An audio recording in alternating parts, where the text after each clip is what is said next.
Eto na nga mga chong, marami tayong updates patungkol sa Gilas Pilipinas. SMC at Al Francis Chua babak-upan si Justin Brownlee. Gilas naturalized player Justin Brownlee inosente sa paggamit ng ipinagbabawal na gamot. Ito nga si Justin Brownlee mga chong ay naharap sa malaking problema matapos niyang mag-positive sa doping test na ginawa ng ITA o International Testing Agency. Nanganganib nga ngayon ang basketball career ni Justin Brownlee dahil posible nga siyang patawan ng 14 months hanggang 2 taon na suspension kung lalabas na positibo ulit yung sample B.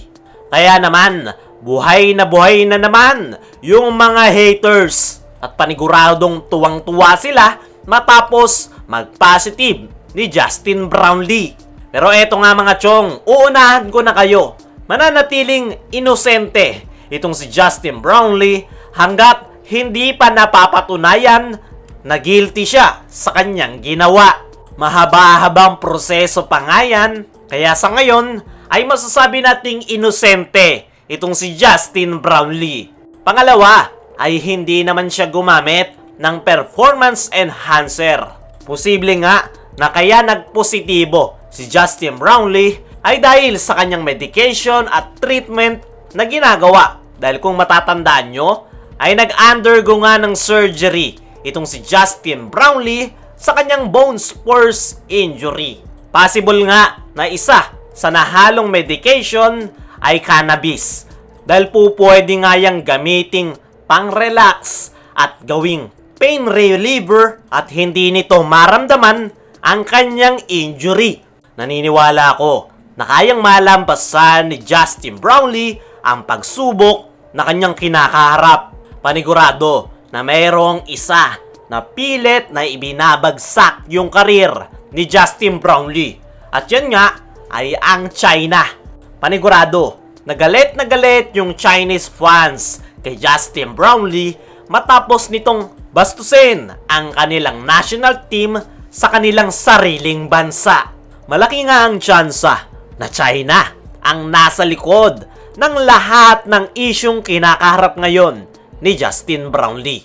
Ang nakikita nga nating target dito ng China ay hindi mabawi ang gintong medalya, kundi siguraduhin hindi makakapaglaro si Justin Brownlee sa ating national team. Dahil nakita nga nila na napakalaking threat ni Brownlee sa kanilang kupunan. At kung wala nga si Justin Brownlee sa Gilas, ay malaki na ang tsansa ng China na matalong muli ang Gilas Pilipinas. Sa ngayon nga mga chong, ay merong 1 linggo si Justin Brownlee para sagutin ang mga akusasyon at magkaroon ng retest sa ITA. Pero mas maganda nga mga chong kung magkaroon ng separate retest itong si Justin Brownlee sa iba dahil may connection nga yung China sa ITA at posibleng manipulahin nila yung resulta. Sa ngayon nga mga chong ay malaki ang tsansa ni Brownlee na malagpasan yung pagsubok at makaiwas sa 2-year suspension. Ang kailangan niya lang gawin ay makipag-cooperate at ipasa ang lahat ng kanyang medical certification na nagpapatunay na nag-undergo siya ng treatment at medication para sa kanyang bone spurs injury sa kanyang paa. At antabayan na natin kung ano ang magiging update patungkol kay Justin Brownlee. Sa kabilang banda, SMC at Al Francis Chua babak-upan si Justin Brownlee. Ngayon nga na naharap sa serious issue itong si Justin Brownlee matapos nitong magpositibo sa doping test na isinagawa ng Asian Games Committee sa ITA ay hindi nga basta-basta ang kakaharapin ni Justin Brownlee.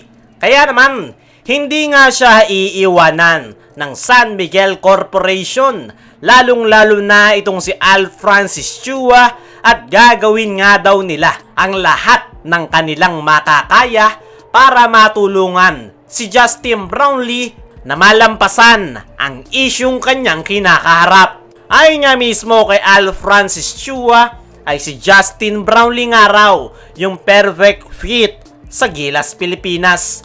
Mahirap nga raw makahanap ng player na gaya ni Brownlee. Kaya naman, hindi nga daw nila hahayaan na masuspend lang ito ng basta-basta, at naniniwala nga si Al Francis Chua na makakalusot si Justin Brownlee. Alam naman nating lahat mga chong na napakalaki ng contribution ni Brownlee hindi lang sa ating national team, kundi majority sa successful ng SMC, dahil si Brownlee lang naman yung pinaka bumago sa kanyang koponan na Barangay Ginebra. Kaya kung masususpende si Justin Brownlee sa Gilas, ay hindi nga rin siya makakapaglaro sa Barangay Ginebra sa paparating na panibagong season ng PBA. Kaya naman, hindi nga basta-basta papayag itong si Al Francis Chua na mawala si Justin Brownlee. Dahil kung hindi makakapaglaro si Brownlee sa Ginebra, ay malaking problema sa kanilang koponan.